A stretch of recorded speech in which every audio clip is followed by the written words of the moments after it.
Yeah, hello, this is Bill Kennick, Monday, July 14th. Following up on the video that I put out just prior to this. So this will be following that as later in the day, right? We had been talking about the endless do loop. That's a computer term, do loop, but in other words, an endless loop of doing the same thing over and over and over again and not being able to get out of it or find a solution to the problem until Alexander the Great, cuts right through it. So I thought, well, we had an interesting series of sextiles there.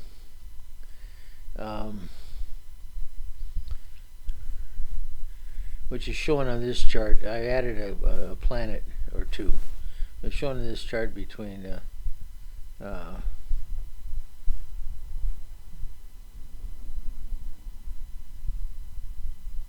Volcanus in the 10th house, sextile Uranus in Gemini, sextile Saturn Mars, Saturn Neptune in one of Aries, sextile Pluto, and 3 of Aquarius. So we had that already.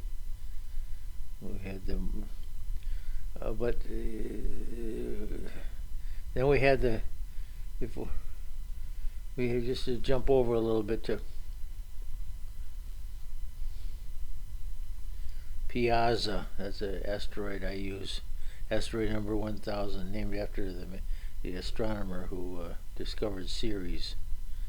But if you go from Piazza, I think it's Piazzia, the asteroid is called asteroid 1000. Then you go over and you have your sextile to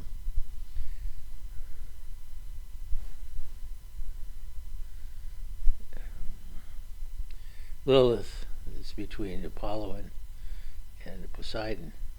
And then that Lilith is also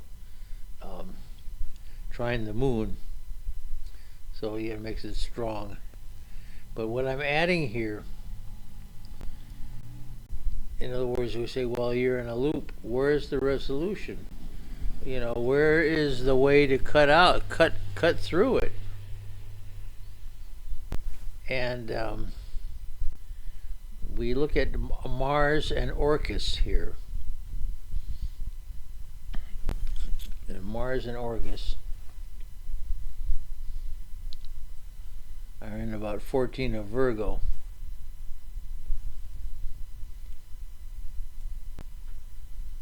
Let's see, Mars, ORCUS, 15 of Virgo. Mars, 15 of Virgo. Okay, and that 15, that makes a nice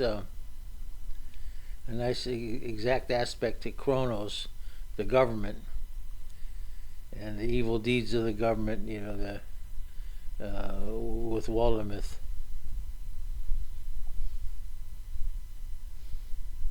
Whereas the inner wild has become the inner evil, and but anyway, a perfect sextile. Now that's been in there all along, but we're trying to explain what that is. Now, mind you, there have been discovered in the solar system the dwarf planets,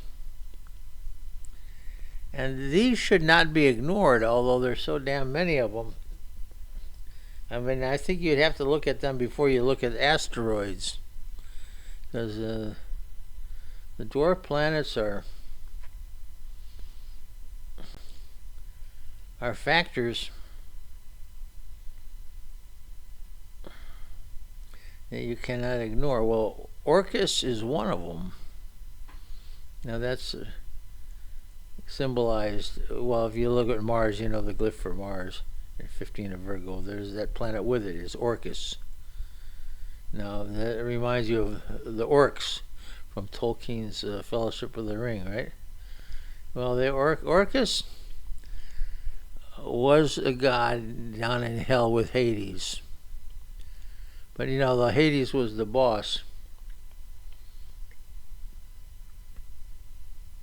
But the question was, okay, let's say you're a very evil person and you go to hell. Right now, the Greeks will bought this story too. That's not just the Christians, okay? And so you went to hell, you went to Hades, where you're sort of like, committed to endless suffering. But who actually enforces the suffering? It's not Hades. He's just like the boss man. It is the god Orcus, represented here by the planet Orcus. He's the punisher. He's the one that makes you suffer. The god Orcus. So we're introducing that into our astrology cosmology with this video. Orcus, the punisher. And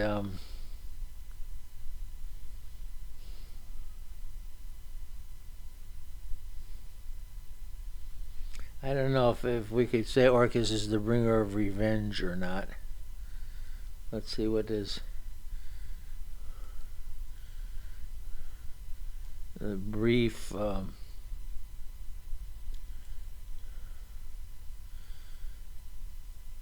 feeling of what Orcus represents. Relation to the energies of ripe karma, review, and necessary endings. Ripe karma, review, and necessary endings.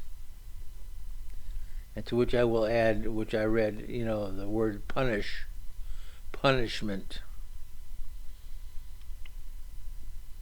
So ripe karma. Yeah.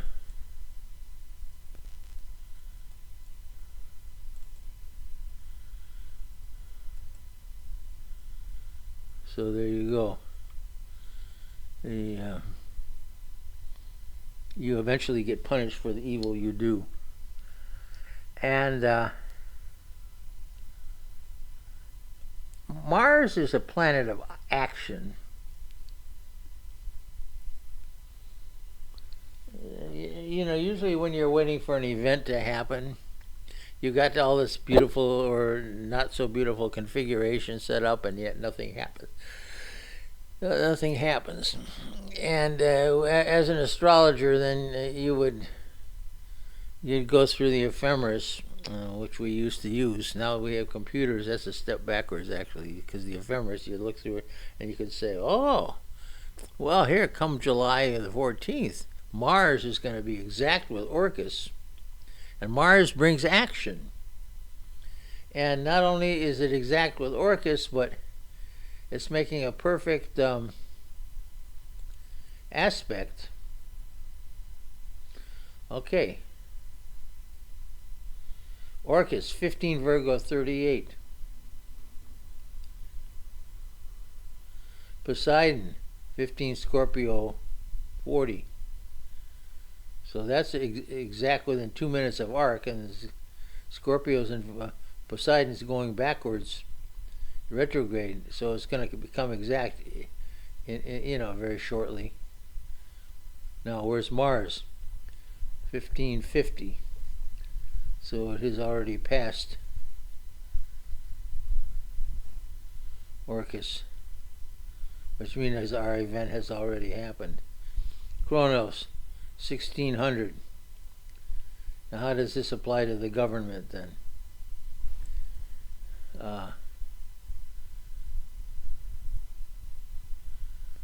Okay, Cronus is 1600. Orcus is yet to come up with an aspect to that then, or Mars. So then you say, well, when is Mars going to be? Mars is in 15 Virgo 50. When is Mars going to make a perfect sextile to Chronos to bring that all together? And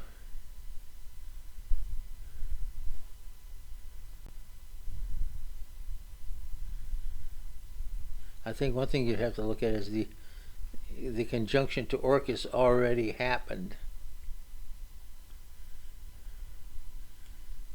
If there's a way to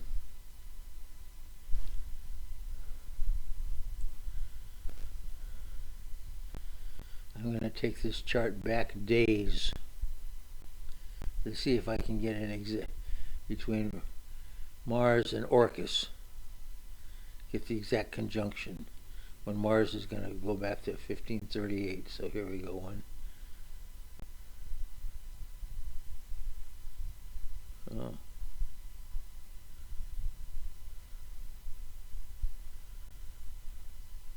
It's already beyond that. I'm going to change the jump rate to hours. This, by the way, this is very clever software, right? Astrolog.org. It's free. When we're going to move up, Mars is in 1514 according to this. We want to move it up to 1559. So we're going to go by hours.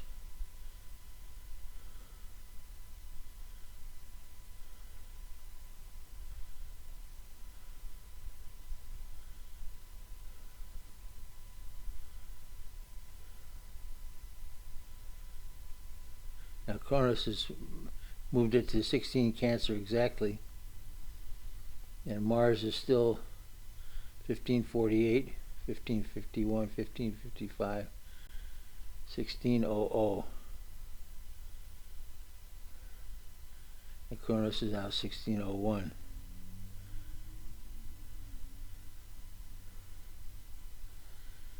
And this is Monday, so this all happens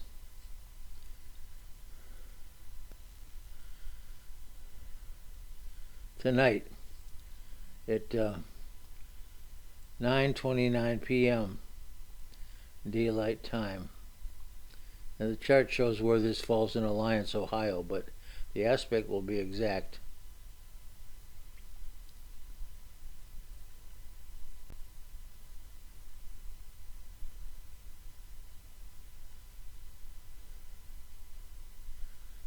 Pluto opposite, okay, 9:29. That's, if you're into prediction, notice Piazza is in 16 Cancer, Capricorn 48. And Kronos is in 16 Cancer 01. Piazza is 1548, 1601, Poseidon is 1540, Moon coming up with 14 Pisces. So you have a lot of really exact stuff, and happening right now. So, you know, if you're one to predict the end of the world, or the next war will start today, and most of my dire predictions never happen, by the way, so I don't think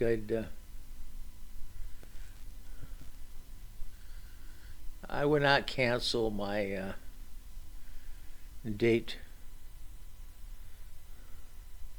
and go to the mountaintop. And the other, you know, just because my predictions are always too drastic.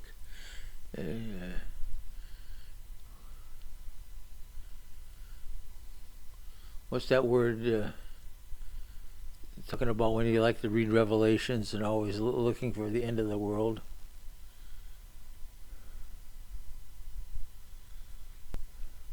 Something illogical.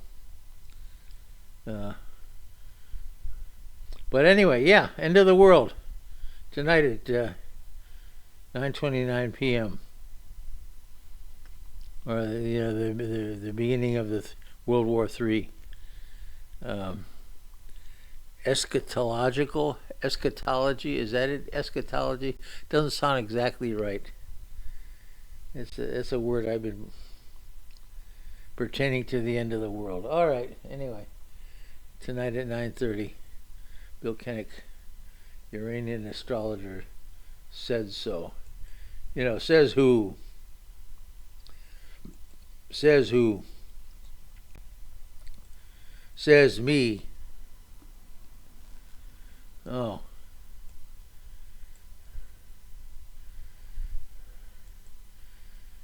Now this add ORCUS to Punisher.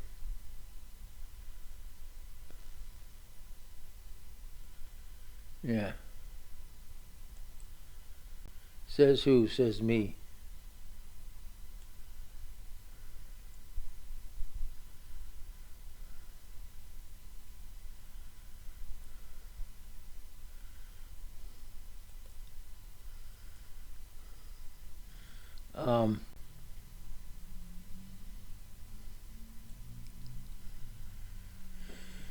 All right, end of world.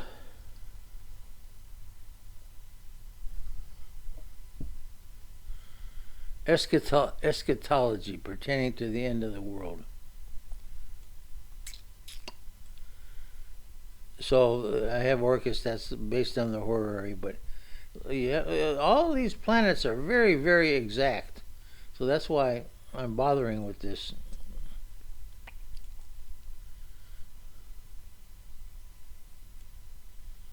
End of world. All right.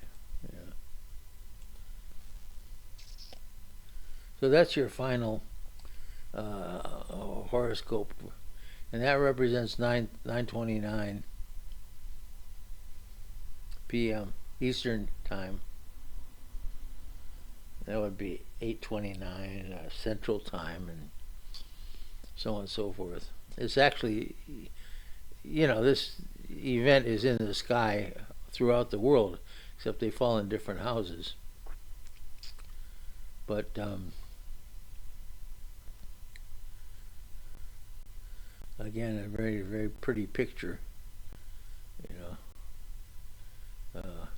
Adding Mars and ORCUS, and that's appropriate to add that because that's the trigger of the action. So I don't know if we'll ever see you again. So it's been nice to know you. Bill Kennick signing off.